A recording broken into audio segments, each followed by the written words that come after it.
Hello everyone! Welcome to the final hours of this campaign. It's not really, there's still, there's still 7 hours left right now? Oh, it's like... 6:59. 6 hours. Seven, It's like 7 this. hours. Well, it's final. It's 5 hours. 5 hours.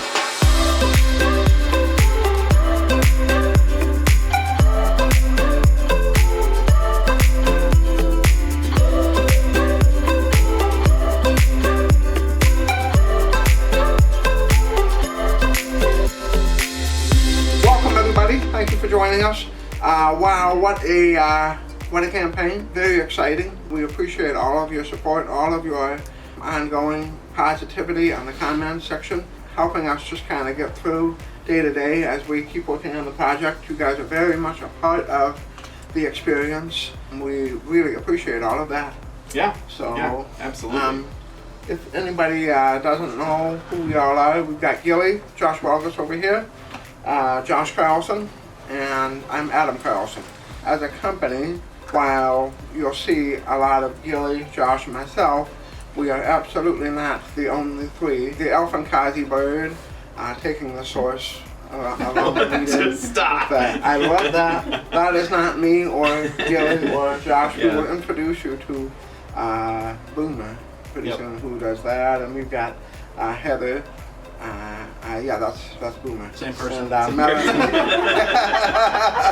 Keep the gear lock Yeah. straight. Anyways, we'll Yeah. get through that. We'll get Yeah. through that. Yeah. But anyways, we just wanted one last chance to have our wrap-up celebration live stream.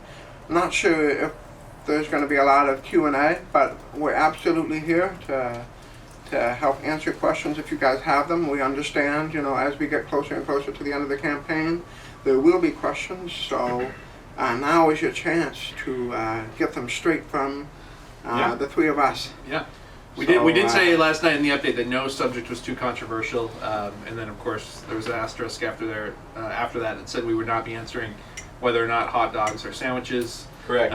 Nope. And whether or not there are Yetis in the Too Many Bones universe. So there are a few things we won't be talking about. But yeah, ask us your questions. Ask us anything. We're an open book. We've tried to be, we pride ourselves on being a very transparent company.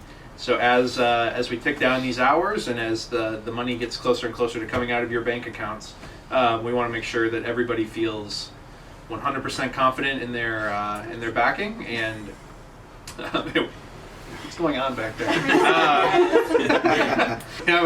We have our first question, classic, and the question is simply plushies. Yeah, this is an Question important mark? one. This is an important one. Yeah. No. No. Stop it. So there's a Discord, which is an app where people get together and have a chat. It's like yet another chat room. And I know that there's a few people there that have been talking about plushies pretty much since we launched the campaign. So we've been hearing a lot about the demand from plushies from all of 4 people. Maybe we'll have Shannon chime in on that. But There's also a Facebook where everyone gets together and chats, and we've seen on there also mentioned plushies. Yes. It does bring up a good point. We do have a Chip Theory Games Discord channel, and we are, at least some of us are on there fairly often answering questions, and it's a very, very casual. You get a chance to see a little bit more of our normal personalities and less of our, professional put together Kickstarter responses that we have to that we have to post publicly. So if you are on Discord and you are interested in hanging out with us sometimes and hanging out with other Chip Theory fans, feel free to join us over in the Chip Theory channel on Discord. There are then there's separate channels for each of our games, as well as just an off-topic channel where we just hang out and talk about whatever. So join us over there. So we do have a question here. What are your next steps? Speaking for myself, I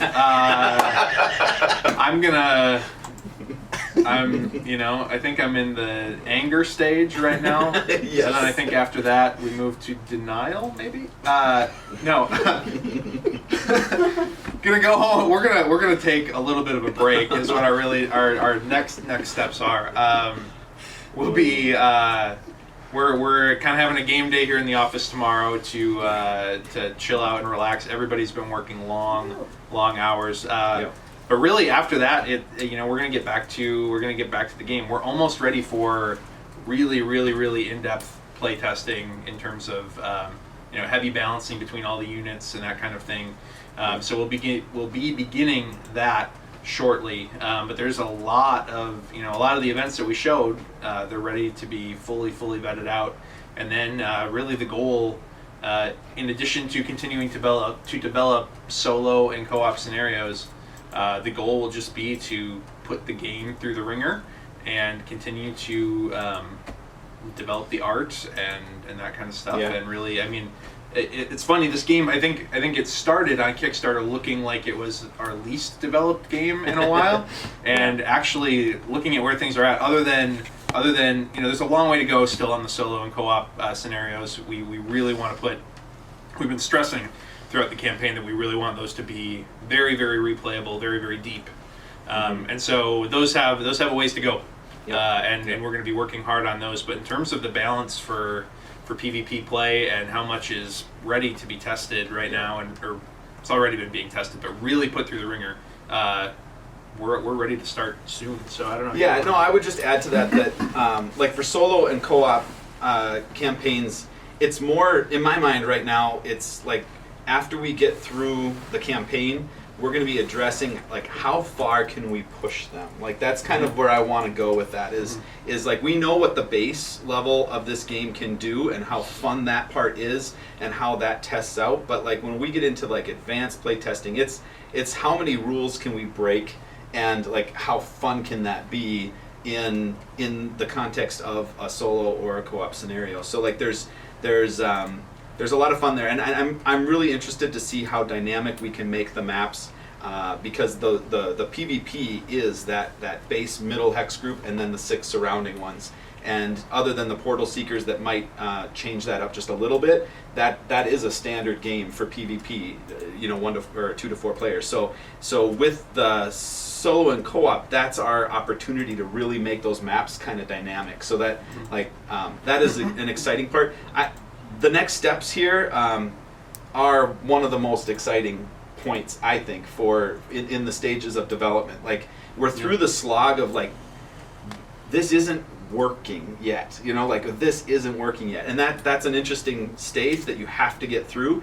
But it's funny, I can tell when I'm getting fatigued with that, when I'm like my mind keeps drifting to like the next game idea or something like that, and it's like get back to it. But this is the part where it gets fun because the momentum is picked up. We have funding behind us, so we know kind of our bounds in that regard, and we can now push every limit that we can with the game. So yeah, that's where I'd leave that. Yeah. So there's another question on the screen right now that says many of us are not sold on solo, myself included.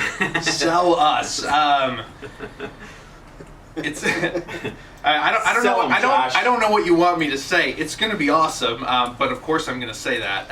I think what we really want to say is there is a really cool overarching narrative that's being developed right now. It's pretty far along already.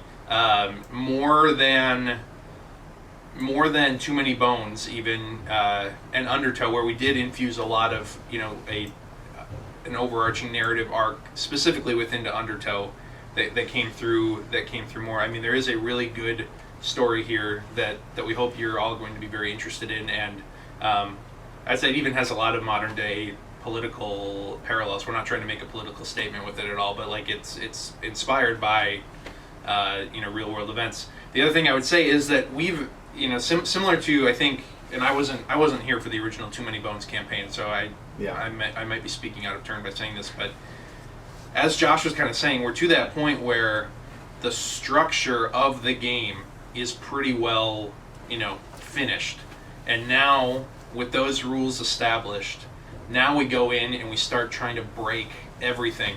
I don't think anybody who would go back to the original Too Many Bones campaign would expect that in a not too future expansion we would be doing some of the insane things we did with encounters in Undertow, in 40 Days, in Age of Tyranny, and And so that's really what solo and co-op. What we want to do is go in there and just break everything. Subvert all of your expectations about how the way the game is supposed to be played. Add all sorts of crazy objectives and unique scenarios that are going to really, there's going to be that puzzly element that to a point, you're going to be trying to solve, but then there's also going to be a lot of really, really deep strategic play involved as well. And I don't know, we're excited to really, really dive into it. And the thing I've tried to say over and over and over in the comments is we are a company that I feel like maybe more than any other board game company out there values and knows that solo play is so important to our audience.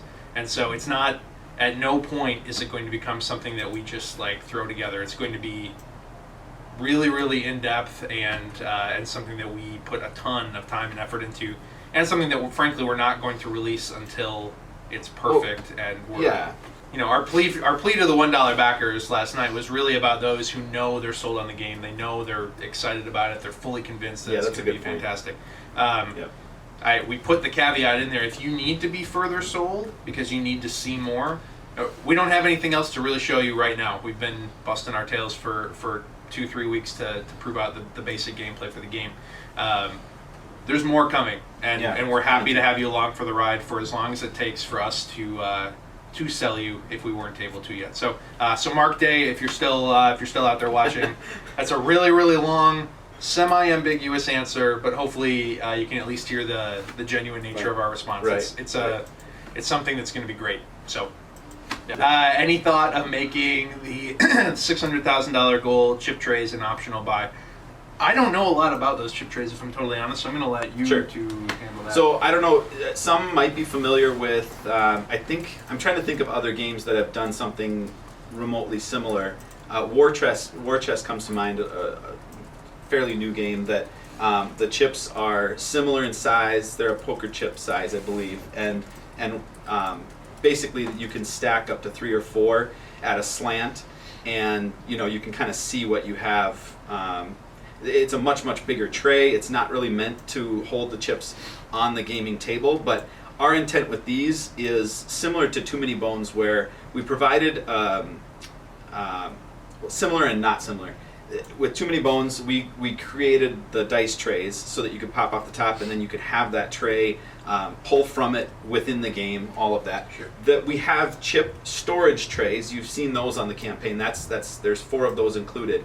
But then when you have your units out, what we've found is that they end up kind of stacking up next to you, and it's fine. But like if anyone wanted to see a unit, 2 units, 3 units, or what's coming, it's a little bit harder to pass all of those chips around. And if you're moving chips, you're moving separate piles. So like the idea there was just that we could create a tray that's a little bit lighter. It's similar to the molded plastic for our dice trays, and it would be something where it would slant and angle those chips, stack them up 4 or 5 high in their slots, and then allow you to have all of those in one place, kind of next to your fortress, just for easy viewing.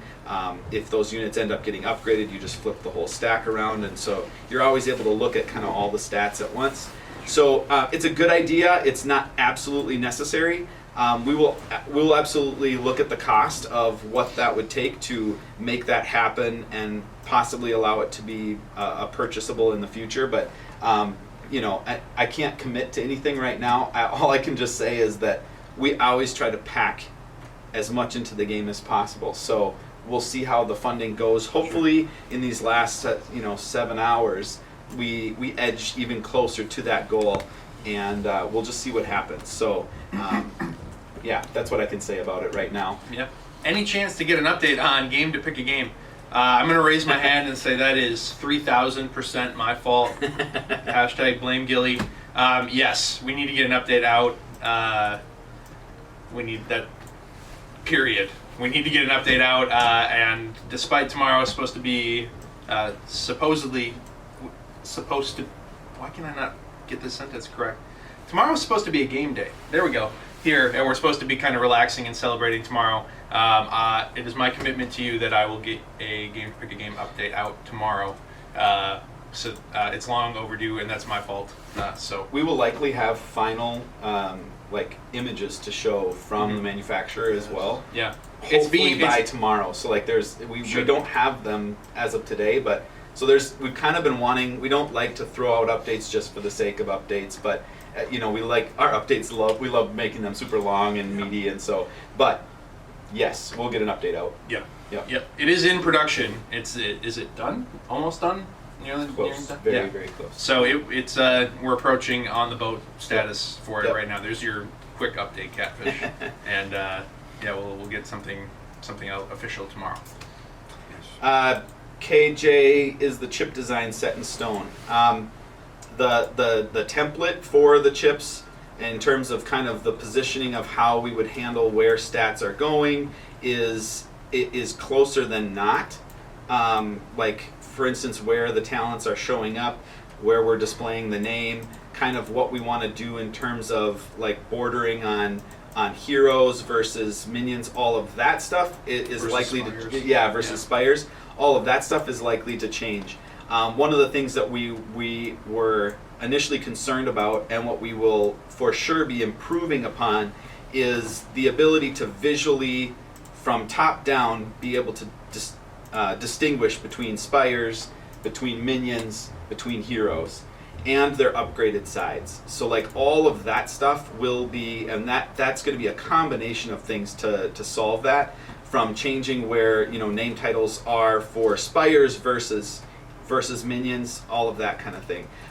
But from what you're looking at right now, the feel of it is where we're headed. It's not like just placeholder art.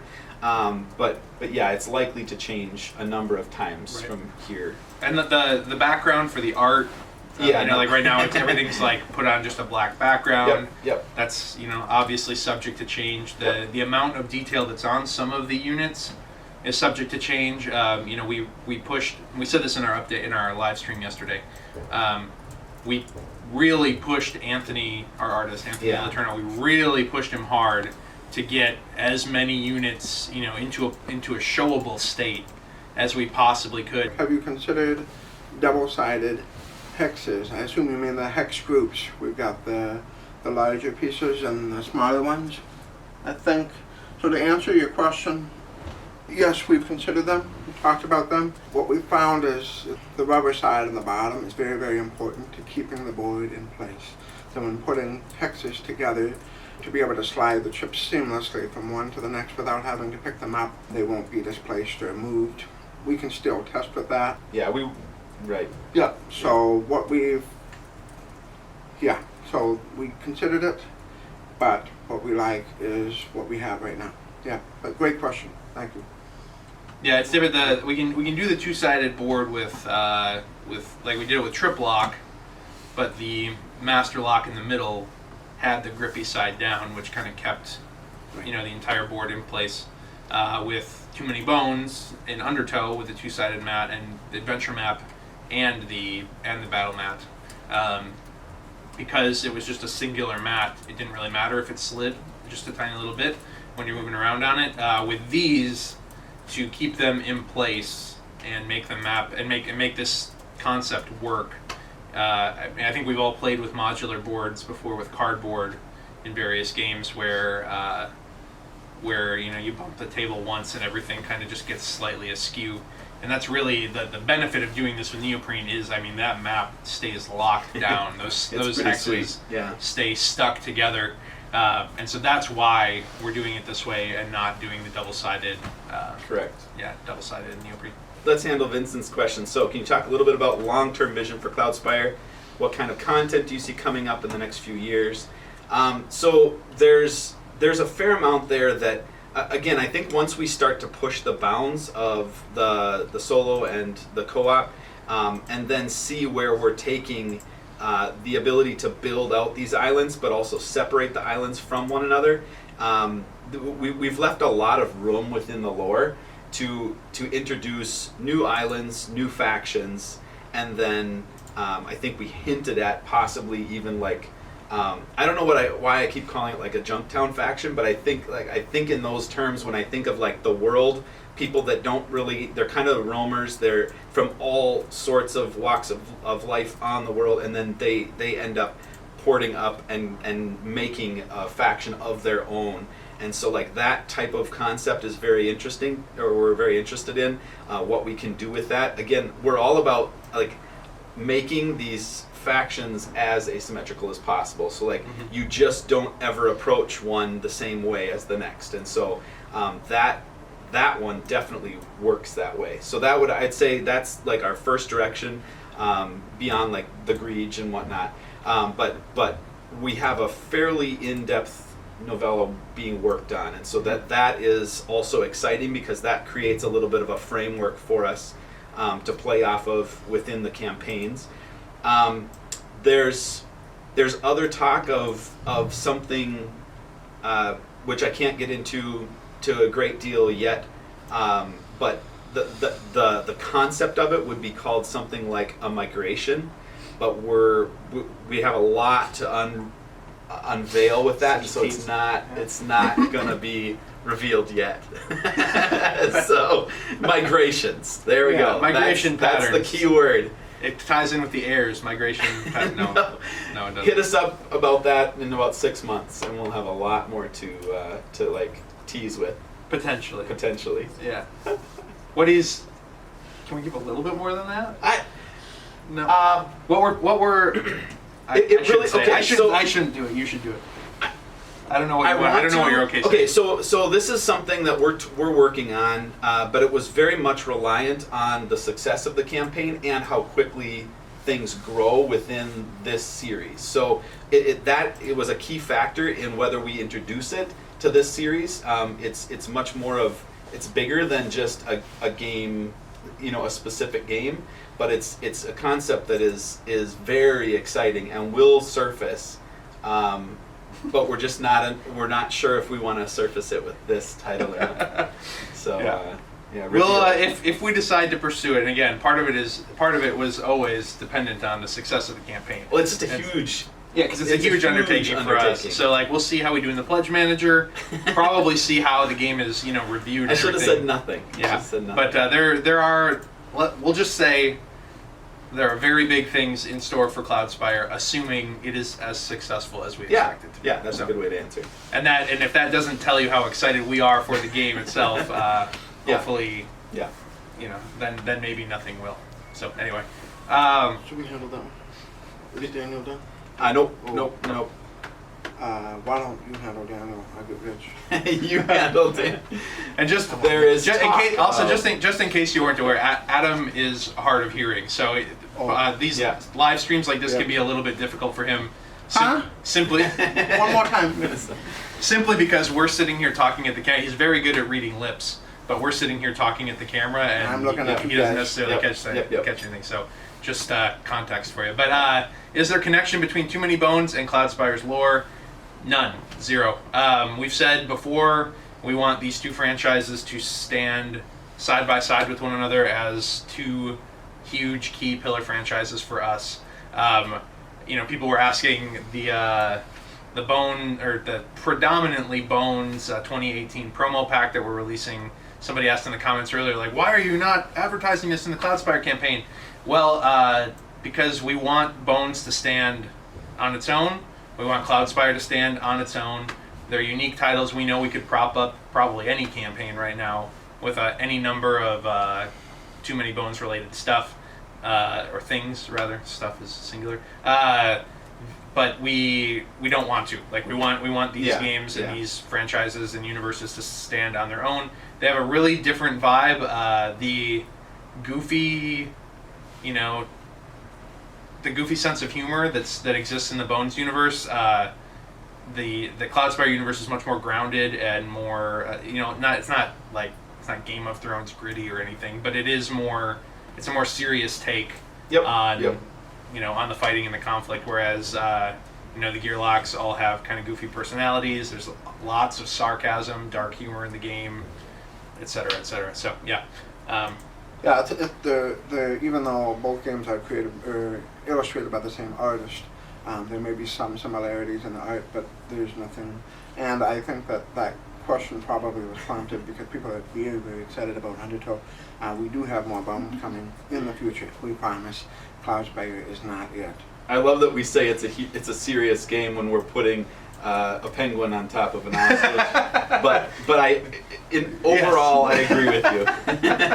But yes, flightless birds unite. Yeah. So development fun fact, which maybe we'll put into an update at some point. The penguin and the ostrich, which are now a single unit called the Joust, originally were separate units, and we were like, what if we put the flightless birds together as a single unit? Wouldn't that be funny? And that's how you ended up with a penguin riding an ostrich in Cloudspire. So anyway, Rich Gilson, I'm going to tackle this one. An important question for you serious gamers.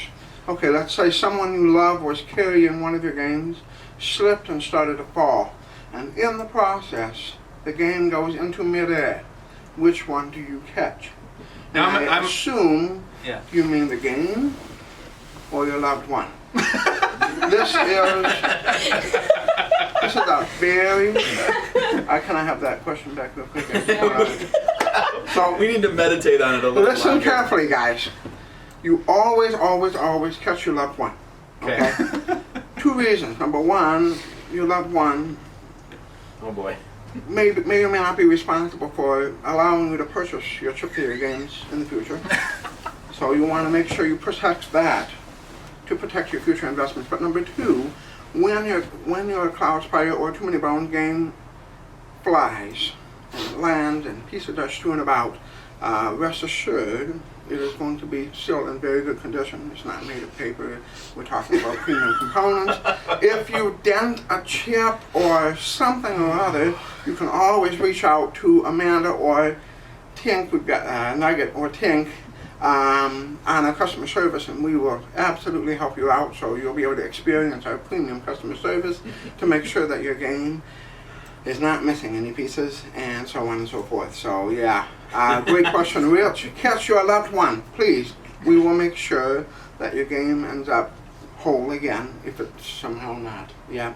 I'm gonna answer the question for real, and I hope you do too. I hope you guys do too, because I think people are interested in what we enjoy playing. I assume you're asking, like, from our whole game collection, not necessarily which chip theory game do you catch. Yep. If it's a chip theory game, which one do you catch? I would say Undertow, but I worked so much on that one that one's near and dear to my heart.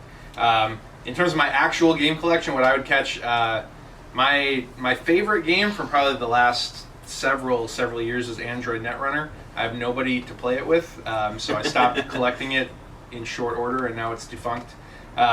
My favorite game that I played within the last year, just because it's really easy to get to the table, is Dice Throne. And we also know we know Manny. Adam is good friends with Manny Tremblay, one of the co-designers of Dice Throne. So that would be right now. That would be what I would catch if I was not catching a chip theory game. What would you catch from your game collection? Okay. So this is. Adam only plays chip theory games. He does not play anything else. Destiny? You mean a chip theory game? No. Outside of Star that? Wars Destiny? Would you catch Star Wars Destiny? That's why I've been known to somehow behind the scenes collect some Star Wars Destiny. One or more of you may have actually been privately reached out by me to see if you could trade some of your collection for a game of ours. Really? So I've been known to do that. So Star Wars Destiny is a fair answer. I would probably catch one that's that I've been wishing to delve further into, but I feel like it's one that's just eluding the time I have to play it, and that's Mage Knight, because I love what I've played of that game, but it's been too little, and so I just want to play it more. It was one that when Ricky Royal was kind of trying to determine whether or not Hoplo would be something he prioritized to that. It became even more on my radar, and I loved it more because of his interest in it. So yeah, Mage Knight for me. Yeah, awesome.